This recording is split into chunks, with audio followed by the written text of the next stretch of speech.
ঘুমকে আমরা সাধারণত বিশ্রামের মাধ্যম হিসেবে জানি, কিন্তু আপনি যখন ঘুমান তখন ঘুমের ভেতরে কি কি বিষয় ঘটে কখনো কি ভেবে দেখেছেন? আপনি কি জানেন ঘুম আর মৃত্যু প্রায় একই জিনিস?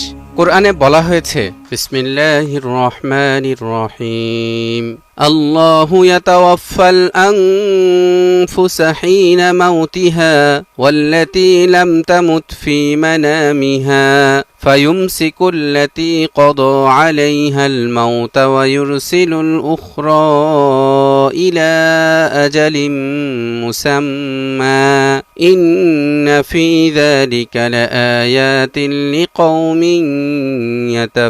يتفكرون। আল্লাহ জীবসমূহের প্রাণ হরণ করেন তাদের মৃত্যুর সময় এবং যারা মরেনি তাদের নিদ্রার সময়। তারপর যার জন্য তিনি মৃত্যুর ফায়সালা করেন তার প্রাণ তিনি রেখে দেন এবং অন্যগুলো ফিরিয়ে দেন একটি নির্দিষ্ট সময় পর্যন্ত। নিশ্চয় যারা চিন্তা ও গবেষণা করে তাদের জন্য এতে বহু নিদর্শন রয়েছে।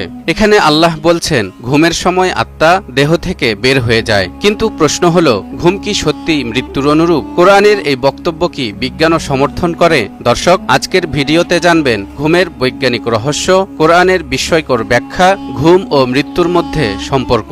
এই ভিডিও শেষ করার পর আপনি ঘুমকে আর আগের মতো ভাবতে পারবেন না। তাহলে চলুন শুরু করা যাক।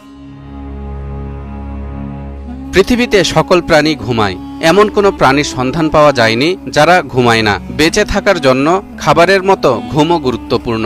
গবেষণায় দেখা গেছে একজন মানুষ জীবনের 1/3 সময় ঘুমিয়েই কাটায়, কিন্তু যেই ঘুমকে আমরা সব সময় বিশ্রাম বলে মনে করি সেই ঘুমকে কোরআন মৃত্যুর ক্ষণস্থায়ী রূপ বলে বর্ণনা করেছে।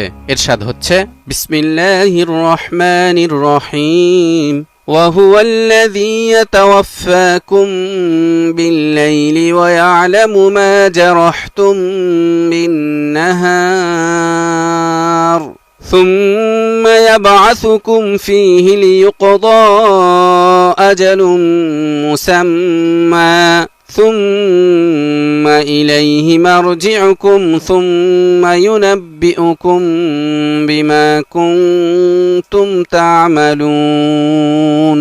আর তিনি সেই মহান সত্তা যিনি রাতে নিদ্রারূপে তোমাদের এক প্রকার মৃত্যু ঘটিয়ে থাকেন, আর দিনের বেলা যা তোমরা করো তা তিনি জানেন। অতঃপর দিনের বেলা তিনি তোমাদের আবার জাগিয়ে দেন যাতে জীবনের নির্দিষ্টকাল পূর্ণ হয়। অতঃপর তার পানেই তোমাদের প্রত্যাবর্তন।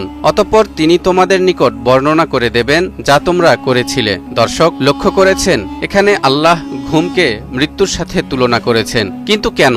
এ ব্যাপারে আধুনিক বিজ্ঞান কি বলছে? বিজ্ঞানীদের মতে ঘুমের সময় আমাদের মস্তিষ্ক ও শরীরে অবিশ্বাস্য পরিবর্তন ঘটে, যা দুটো স্টেজ বা ধাপে সম্পন্ন হয়। প্রথম ধাপ, নন র্যাপিড আই মুভমেন্ট। ঘুমের প্রাথমিক পর্যায়ে শরীর ধীরে ধীরে শিথিল হয় এবং মস্তিষ্কের কার্যক্রম কমতে থাকে। দ্বিতীয় ধাপ, র্যাপিড আই মুভমেন্ট।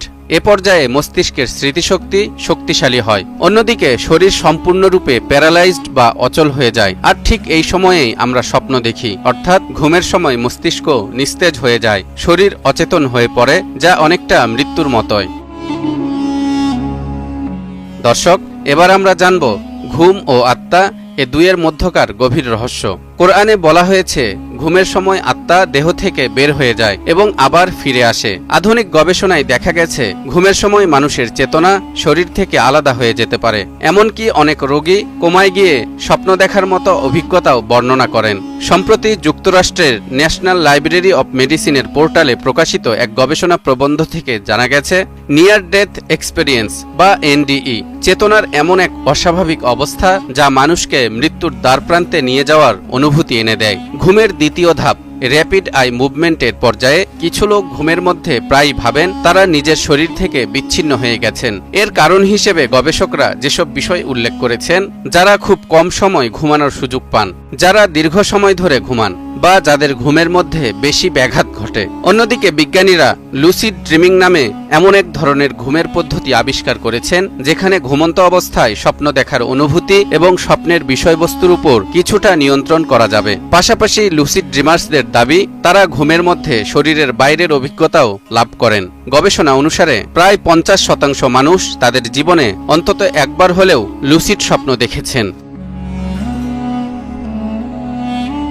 এবার আসুন দেখে আসি মৃত্যু আর ঘুমের মধ্যে ঠিক কি কি মিল রয়েছে। কোরআনের ভাষ্য অনুযায়ী প্রতিদিন আমরা সাময়িকভাবে মরে যাই এবং সকালে আবার জীবিত হই। আর বিজ্ঞান বলছে ঘুমের সময় মস্তিষ্কের কিছু অংশ পুরোপুরি নিস্তেজ হয়ে যায়, যা কিছুটা মৃত্যুর মতোই। এছাড়া নিয়ার ডেথ এক্সপেরিয়েন্স গবেষণাতেও দেখা গেছে ঘুম ও মৃত্যুর মধ্যে গভীর সম্পর্ক রয়েছে। সেজন্যই রাসূলুল্লাহ সাল্লাল্লাহু আলাইহি ওয়াসাল্লাম বলেছেন, যখন তোমরা ঘুম থেকে জাগ্রত হও তখন বলো, আলহামদুলিল্লাহিল্লাযী আহইয়ানা বা'দামা আমাতানা ওয়া ইলাইহিন নুশুর।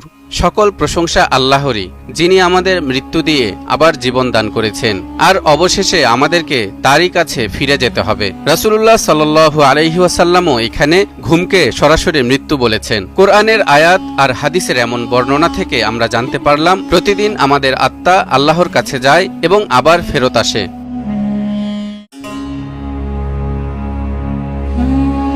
যেহেতু ঘুমের সময় আত্মা আল্লাহর কাছে যায়, তাই ইসলাম আমাদের কিছু দোয়া পড়তে শিখিয়েছে। রাসূলুল্লাহ সাল্লাল্লাহু আলাইহি ওয়াসাল্লাম বলতেন, আল্লাহুম্মা বিসমিকা আমুতু ওয়া আহইয়া। হে আল্লাহ, আমি তোমার নামে মৃত্যুবরণ করি, আবার তোমার নামেই জীবিত হই। দোয়াটি প্রতিদিন ঘুমানোর আগে পড়া উচিত, কারণ কে জানে সকালে আমাদের আত্মা আর ফিরবে কিনা।